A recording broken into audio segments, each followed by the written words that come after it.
নাই চাওক সাংবাদিক বন্ধুসকল, আজি আমি বিশেষকৈ মংগলদৈৰ নগৰৰ মাছ বজাৰৰ এক ঘটনা সংক্ৰান্তত আজি আমি সংবাদমেলৰ আয়োজন কৰিছোঁ। আৰু এই সংবাদমেল যোগে আমি অসমবাসী ৰাইজৰ লগতে বিশেষকৈ দৰং জিলাবাসী ৰাইজৰ উদ্দেশ্যে আমি এটা মেছেজ দিব খুজিছোঁ যে ৰাতিপুৱা যেতিয়া আমি সংবাদ মাধ্যমত দেখিলোঁ বা আপোনাৰ ছ'চিয়েল মিডিয়াত দেখা পালোঁ যে খিলঞ্জীয়াৰ ওপৰত সন্দেহজনক লোকৰ আক্ৰমণৰ শীৰ্ষক বাতৰি পৰিৱেশন কৰিছে, সেই মুহূৰ্তত তাৎক্ষণিকভাৱে আমি কেন্দ্ৰীয় সমিতিৰ বিষয়ববীয়াসকল, দৰং জিলা আমচুৰ বিষয়ববীয়াসকলক লগত লৈ আমি এটা সজাতি দলে আমি সেই ক্ষেত্ৰভিত্তিক পৰিদৰ্শন কৰিলোঁ। তাৰপিছত আমি জিলা আৰক্ষী অধীক্ষক মহোদয়ৰ লগত বৈঠক কৰিলোঁ। তাত তেনেকুৱা কোনো ধৰণৰ সংঘাত হোৱা নাই বা তেনেকুৱা ধৰণৰ কোনো ঘটনা সংঘটিত হোৱা নাই। মাত্ৰ দুজন ব্যক্তিৰ মাজত কাজিয়া হৈছিল। যে এই কাজিয়াটো অকল যে আজি হৈছে তেনেকুৱা নহয়, আগে পিছক হৈছে। কিন্তু কাজিয়া বা যিসকল মানুহে কাজিয়াত লিপ্ত হৈছিল, সেই কাজিয়া হোৱাৰ পিছত FIR হৈছে। FIR হোৱাৰ পিছত আৰক্ষীয়ে তদন্ত অব্যাহত ৰাখিছে। তাৰপিছত RSS আৰু বজৰংগ দলৰ কিছুমান উগ্ৰ কৰ্মীসকলে আহি বজাৰখনত, মাছ বজাৰখনত লণ্ডভণ্ড কৰিলে, দোকান পোহাৰ জোৰ জবস্তি বন্ধ কৰাই দিলে। এনেকুৱা ধৰণৰ এটা পৰিৱেশৰ সৃষ্টি হ'ল। তাৰপিছত আমি যাই আৰক্ষী অধীক্ষকৰ লগত বহিলোঁ।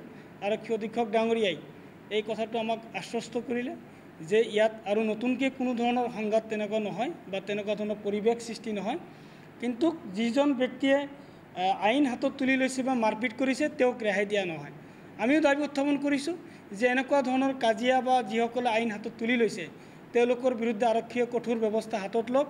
আৰু আমি আৰক্ষী অধীক্ষক মহোদয়ক আমিও আশ্বস্ত কৰিছোঁ সেই মানুহজনক আমিও পাৰিলে বিচাৰি আপোনাৰ হাতত চাৰেণ্ডাৰ কৰাই দিম। কাৰণ সি আমাৰ হিন্দুৱে হওক মুছলমানেই হওক, যিজনে দুখ কৰিছে সি শাস্তি পাবই লাগিব। গতিকে ভাৰতবৰ্ষ এখন গণতান্ত্ৰিক ৰাষ্ট্ৰ, ইয়াত আইনৰ শাসন চলি আছে আৰু সেই মৰ্মে আমি আইনৰ প্ৰতি আমাৰ বিশ্বাস আছে আৰু আইনক আমি সন্মান বা শ্ৰদ্ধা কৰোঁ। গতিকে আমি তাৰ পিছতেই আৰক্ষী অধীক্ষক মহোদয়ৰ লগত আমি আলোচনা কৰি আহি আমাৰ মাছ বেপাৰী সন্থা যিসকল আছিল তেওঁলোকৰ লগত বহি আমি আলোচনা কৰিলোঁ যে এজন ব্যক্তিয়ে দুখ কৰিছে, সেই ব্যক্তিৰ কাৰণে আমি গোটেই সমাজ বা আমাৰ সম্প্ৰদায়টো ভুক্তভোগী হ'ব নালাগে। তাৰপিছত সেই যিজন ব্যক্তি মাৰপিটৰ লগত জড়িত আছিল, আছাদ আলী নাম, তেওঁৰ লগত আমি যোগাযোগ কৰি তেওঁক আমি আৰক্ষীৰ হাতত গতাই দি পেলাই আমি আহিছোঁ। গতিকে আমি আপোনালোকৰ জৰিয়তে দৰং জিলাবাসী ৰাইজলৈ আমি অনুৰোধ জনাইছোঁ যে তাত কোনো ধৰণৰ খিলঞ্জীয়া অখিলঞ্জীয়াৰ কোনো আক্ৰমণ হোৱা নাই। ই সম্পূৰ্ণ এটা ব্যক্তিগত কাজিয়া। এই ব্যক্তিগত কাজিয়াৰ আলম লৈ একাংশ সংবাদ মাধ্যমে যেনেকুৱা ধৰণৰ বাতৰি পৰিৱেশন কৰিছে, সেই বাতৰি পৰিৱেশনৰ ফলত দৰং জিলাৰ যেন বাতাবৰণটো অলপ বেলেগ ফালে গতি কৰিছিল। গতিকে মই আপোনালোকৰ জৰিয়তে সংবাদ মাধ্যমৰ ব্যক্তিসকলকো আমি আহ্বান জনাইছোঁ যে আপোনালোকে অনুগ্ৰহ কৰি সমাজখনক সুপথে পৰিচালিত কৰাৰ ক্ষেত্ৰত বা সমাজ ব্যৱস্থা সুশৃংখল কৰি ৰখাৰ ক্ষেত্ৰত আপোনালোক যিহেতুকে গণতন্ত্ৰৰ চতুৰ্থ স্তম্ভ, ক্ষেত্ৰভিত্তিক পৰিদৰ্শন নকৰাকৈ যেনে কোনো ধৰণৰ বাতৰি পৰিৱেশন নকৰে। কাৰণ অসমৰ পৰিৱেশ মুঠেই ভাল নহয়। ইতিমধ্যে আপোনালোকে দেখিছে যে একাংশ উগ্ৰ হিন্দুত্ববাদীসকলে অসমত এটা সাম্প্ৰদায়িক সংঘৰ্ষ লগোৱাৰ কাৰণে প্ৰচেষ্টা অব্যাহত ৰাখিছে। গতিকে আমি কোনেও যাতে এনেকুৱা ধৰণৰ সাম্প্ৰদায়িক জালত যাতে আমি ভৰি নিদিওঁ, তাৰ কাৰণে সকলো জাতি ধৰ্ম বৰ্ণ নিৰ্বিশেষে আমি আহ্বান জনাইছোঁ। আৰু মংগলদৈৰ ঘটনাটো কোনো খিলঞ্জীয়া অখিলঞ্জীয়াৰ মাজত কোনো কাজিয়া নহয়, সম্পূৰ্ণ ব্যক্তিগত কাজিয়া। এই কাজিয়াৰ ইতিমধ্যেই আৰক্ষীয়ে ব্যৱস্থা গ্ৰহণ কৰিছে আৰু আমিও আৰক্ষীক সহযোগিতা আগবঢ়াইছোঁ। অনাগত দিনতো যদি এনেকুৱা ধৰণৰ কোনো ঘটনা সংঘটিত হয়, এই ক্ষেত্ৰত আমি আৰক্ষীক সহযোগিতা আগবঢ়াম। আমি কেতিয়াও নিবিচাৰোঁ যে আমাৰ দৰং জিলাখনত অশান্তি পৰিৱেশৰ সৃষ্টি হওক, দৰং জিলাত এক সাম্প্ৰদায়িক পৰিৱেশৰ সৃষ্টি হওক। গতিকে আমি এই ক্ষেত্ৰত আমি সকলো জাতি জনগোষ্ঠী দল সংগঠনক আমি আহ্বান জনাম। আৰু এটা কথা আপোনালোকৰ জৰিয়তে দাবী উত্থাপন কৰিছোঁ যে আজি চাওক, মাৰপিট হৈছে, কাজিয়া হৈছে, FIR হৈছে, তেওঁৰ বিৰুদ্ধে আৰক্ষীয়ে ব্যৱস্থা ল'ব। তাৰ পিছৰ যিটো পৰিৱেশ, কিছুমান আপোনাৰ RSS আৰু বজৰংগ দলৰ কিছুমান কৰ্মী আহি পেলাই মাছৰ বজাৰত মাছ দলিয়াই পেলাইছে, জোৰ জবৰদস্তি দোকান পোহাৰ বন্ধ কৰিছে, কিছুমানক মাৰপিট কৰিছে, তেওঁলোকে আইন হাতত তুলি লৈছে। গতিকে আমি আমি দাবী উত্থাপন কৰিছোঁ যে আৰক্ষীয়েও তেওঁলোকৰ বিৰুদ্ধে কঠোৰ ব্যৱস্থা গ্ৰহণ কৰিব লাগে। কাৰণ এই আপোনাৰ তিলৰ পৰা তাল হোৱাৰ এটা পৰিৱেশ যাতে কৰিব নোৱাৰে, তাৰ কাৰণে আৰু আৰক্ষী তাৰ কাৰণে চোকা দৃষ্টি ৰাখিব লাগিব। আৰু আৰক্ষী অধীক্ষক মহোদয়ে আমাক আশ্বস্ত কৰিছে যে মই কোনো ধৰণৰ এনে অপশক্তিক মই আশ্ৰয় নিদিওঁ, মই কঠোৰ হাতেৰে দমন কৰিম। যদি কোনোবাই আইন হাতত তুলি লৈছে তেওঁক ৰেহাই দিয়া নহয়, আৰু কোনোবাই যদি আইন ভাঙিব খুজিছে তেওঁক আমি ৰেহাই নিদিওঁ। এইটোতো এটা মানে আমাৰ কিছু আমাৰ বিশেষ সম্প্ৰদায়টোক এটা লক্ষ্য কৰি এওঁলোকৰ এনেকুৱা ধৰণৰ তুচ্ছ তাচ্ছিল্য বক্তব্য দিয়া আজি নহয়, এইটো আগৰ পৰাই দিয়ে। সন্দেহজনক নাগৰিক মানে পূৰ্ববংগৰ এনেকুৱা ধৰণৰ বহু শব্দ ব্যৱহাৰ কৰে। কিন্তু আমাৰ কথাটো হ'ল, যিসকল সাংবাদিক বন্ধুসকলে সন্দেহজনক শব্দটো ব্যৱহাৰ কৰে, তেওঁলোকে যদি জানেই যে এই মানুহকেইজন সন্দেহজনক, তেওঁলোকে আৰক্ষীৰ জৰিয়তে ব্যৱস্থা কিয় গ্ৰহণ নকৰে? এইটো এটা মানে এটা তেওঁলোকৰ যেনেকৈ খিলঞ্জীয়া এটা শব্দ, খিলঞ্জীয়াৰ ডেফিনেশ্যন হ'লে আজিলৈকে তেনেকুৱা সন্দেহজনক এটা শব্দ, মানে একাংশ মানে জাতি জনগোষ্ঠীক তুলুঙা মন্তব্যৰে তেওঁলোকে বুজাব খোজে যে এওঁলোক সন্দেহজনক কিয়? যদি সন্দেহজনক আছে, যদি বাংলাদেশী বিদেশী, তেওঁলোকৰ বিৰুদ্ধে চৰকাৰে কঠোৰ ব্যৱস্থা গ্ৰহণ কৰক। এতিয়াতো হিমন্ত বিশ্ব চৰকাৰৰ চৰকাৰ, বিজেপি চৰকাৰৰ হাতত মেচিনাৰী আছে।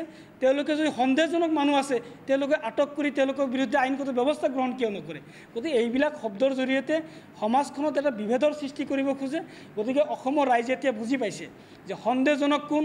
আপোনালোকে দেখিছিলে ইয়াৰ আগত যে আমাৰ আপোনাৰ চিপাঝাৰত সন্দেহজনক নাগৰিকে বোলে চৰ অঞ্চলত বসবাস কৰিছিল। আজি সেই সন্দেহজনক নাগৰিকসকলক এইখন চৰকাৰেই আজি পুনৰ সংস্থাপন দিবলৈ বাধ্য হৈছে। গতিকে সন্দেহজনক নহয়, এইটো এটা ৰাজনৈতিক ভাষা। এই ভাষা বা এনেকুৱা ধৰণৰ শব্দ ব্যৱহাৰ কৰি তুলুঙা মন্তব্য কৰি আমাক তুচ্ছ তাচ্ছিল্য কৰিব খোজে।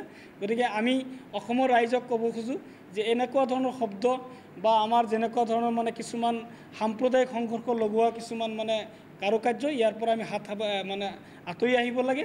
আমি যাতে প্ৰৰোচনা, যাতে আমি কোনো ধৰণৰ উৰা বাতৰি ফেচবুক হোৱাটছআপত বহু ধৰণৰ মানে মন্তব্য কিছুমান উগ্ৰ জাতীয়তাবাদী দল সংগঠন বা ব্যক্তিয়ে কিছুমান উচতনিমূলক বক্তব্য দি আছে। গতিকে এই বক্তব্য দিয়া ব্যক্তিসকলৰ পৰা আমি সমদূৰত্ব বজাই ৰাখিব লাগে।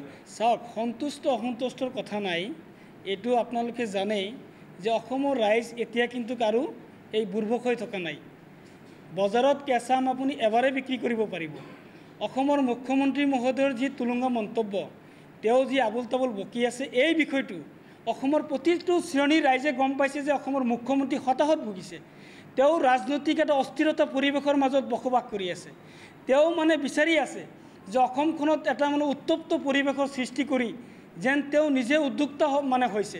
গতিকে আমি অসমৰ ৰাইজে বুজি পাইছে যে আপোনাৰ US টিম জেহাদ আৰু কিবা কিবি এইবিলাক মানুহে গম পাইছে। মানুহে এতিয়া গুৰুত্ব নিদিয়ে, অসমৰ মুখ্যমন্ত্ৰীৰ কথাত অসমৰ ৰাইজে গুৰুত্ব নিদিয়ে, আৰু ইয়াৰ ফল 26ত নিশ্চয় পাব। চাওক, তেওঁক হয়তো আমচু শুদ্ধকৈ ক'ব নাজানিব পাৰে, এইটো আমি তেওঁক আমি এইটো দুখ নধৰোঁ। ভুলকৈ কোৱাটো তেওঁৰ ভুল হৈছে, আমাৰ ভুল হোৱা নাই। মই ভাবোঁ যে আমচু সদৌ অসম সংখ্যালঘু ছাত্ৰী নম, এইটো ইয়াকে শ্বৰ্ট ফৰ্মতকৈ আমচু। আৰু শৃংখল চলিহাই যিটো মানে হেৰি কৰিছে, আমাৰ কথাটো হ'ল যে আমি অসমত বসবাস কৰি আছোঁ। আমি অসমত বিভিন্ন জাতি জনগোষ্ঠীৰ মানুহে বসবাস কৰি আছোঁ, আৰু প্ৰতিটো জাতি জনগোষ্ঠীৰ সুকীয়া সংগঠন আছে, আৰু এই সংগঠনবিলাকে নিজৰ জাতিৰ হৈ তেওঁলোকে কাম কৰে বা আন্দোলন কৰে। এতিয়া অসমত যিটো পৰিৱেশ হৈছে, বিশেষকৈ মানে আমাৰ যিটো ৰেপ, আমাৰ ধৰ্ষণৰ যিবিলাক মানে গোচৰ হৈছে, এই গোচৰবিলাক লৈহে এটা বাতাবৰণ বা এটা পৰিৱেশ বেয়া হৈছে। গতিকে এই ক্ষেত্ৰত যে অকল হিন্দু বা মুছলমান তেনেকুৱা নহয়, প্ৰতিটো জাতি জনগোষ্ঠীৰে আজি কেইদিনৰ পৰা এনেকুৱা এটা মানে অৱস্থালৈ আমি দেখা পাই আছোঁ যে আজি অ'ত হৈছে ধৰ্ষণ কাণ্ড, ত'ত হৈছে এনেকুৱা বিভিন্ন জাতি জনগোষ্ঠীৰ মানুহ জড়িত হৈ আছে। গতিকে আমি এটা কথাই আহ্বান জনাম যে মানে দোষীক বা যিসকলে মানে এনেকুৱা ধৰণৰ জঘন্য কাম কৰে, তেওঁলোকৰ জাত বা ধৰ্ম নাথাকে। গতিকে এই দোষীবিলাকক আমি সদায় দোষী হিচাপে আমি চিনাক্ত কৰিবলৈ জাত পাত হিচাপে নহয়। আৰু এই ক্ষেত্ৰত মই অকল শৃংখল চলিহাকেই নহয়, আমি অসমৰ বিভিন্ন জাতি জনগোষ্ঠীৰ দল সংগঠনলৈ আমি আহ্বান থাকিব আমাৰ সদৌ অসম সংখ্যালঘু ছাত্ৰী ইউনিয়ন, যে মুখ্যমন্ত্ৰীয়ে যিটো মানে জাল পাতিছে, সাম্প্ৰদায়িকৰ মেৰুকৰণৰ যিটো জাল পাতিছে, এই জালত যাতে আমি দল সংগঠনবিলাকে যাতে আমি ভৰি নিদিওঁ। আমি যাতে কোনো এনেকুৱা ধৰণৰ কাম নকৰোঁ যি কামৰ জৰিয়তে তেওঁলোকে যিটো কৰিব খুজিছে, এনেকুৱা ধৰণৰ কামবিলাক যাতে সংগঠিত হয়।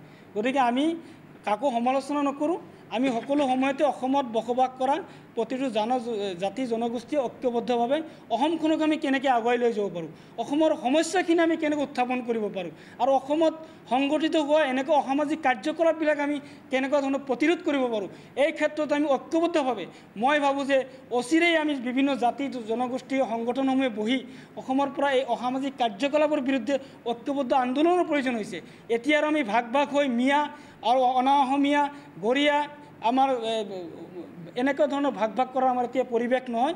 আমি যদি প্ৰকৃততে অসমক ভাল পাওঁ, আমি অসমৰ আৰু অসমীয়াৰ স্বাৰ্থত ঐক্যবদ্ধভাৱে আমি এনেকুৱা ধৰণৰ অসামাজিক কাৰ্যকলাপৰ বিৰুদ্ধে সাম্প্ৰদায়িকৰ বিৰুদ্ধে আমি ঐক্যবদ্ধভাৱে থিয় দিলেহে অসমখন ৰক্ষা কৰিম। নাই চাওক, একাংশ ৰাজনৈতিক বা অপশক্তিয়েতো মানে হেৰি কৰিয়ে আছে। আজি আপোনালোকে দেখিছে সদহম ছাত্ৰ ইউনিয়নে শিৱসাগৰ জিলা সমিতি এটা স্পষ্টীকৰণ দিছে যে এটা ভিডিঅ' ভাইৰেল হৈছে। ইয়াৰ আগতো মই কৈছোঁ যে আমি উৰা বাতৰি আৰু ফেচবুকত আমি গুৰুত্ব দিব নালাগে, কাৰণ অথেণ্টিকিটি যেতিয়া আমি মানে নজনাকৈ আমি অকল কমেণ্ট দিলেই নহ'ব। আজি এটা ভিডিঅ' ভাইৰেল হৈছে যে কিছুমান আমাৰ নামনি অসমৰ মানুহক মানে কাণত ধৰাই তেওঁলোকে বহাই থোৱা এটা ভিডিঅ' প্ৰকাশ কৰিছে, আৰু তাত আছু জিন্দাবাদ ধ্বনি দিয়াৰ কথা তেওঁলোকক কোৱা দেখা গৈছে। গতিকে এইটো আমি তদন্ত কৰিলোঁ, আমি খবৰ ল'লোঁ, এইটো এটা পুৰণা ভিডিঅ'।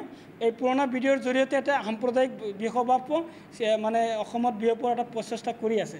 এই ক্ষেত্ৰত সদহম ছাত্ৰ সন্থাই এটা স্পষ্টীকৰণ দিছে যে আইন হাতত তুলি লোৱাৰ ধৰণৰ মানে ঘটনা আছুৱে কেতিয়াও নকৰে বা তেনেকুৱা ধৰণৰ কাৰ্যক সমৰ্থন নকৰে, আৰু কোনোবাই যদি আছুৰ নাম ব্যৱহাৰ কৰিব খুজিছে তেওঁলোকক সকীয়াই দিছে। গতিকে মই ভাবোঁ যে জাতি জনগোষ্ঠীয় দল সংগঠনসমূহে কেতিয়াও এনেকুৱা ধৰণৰ হাতত আইন তুলি নলয়।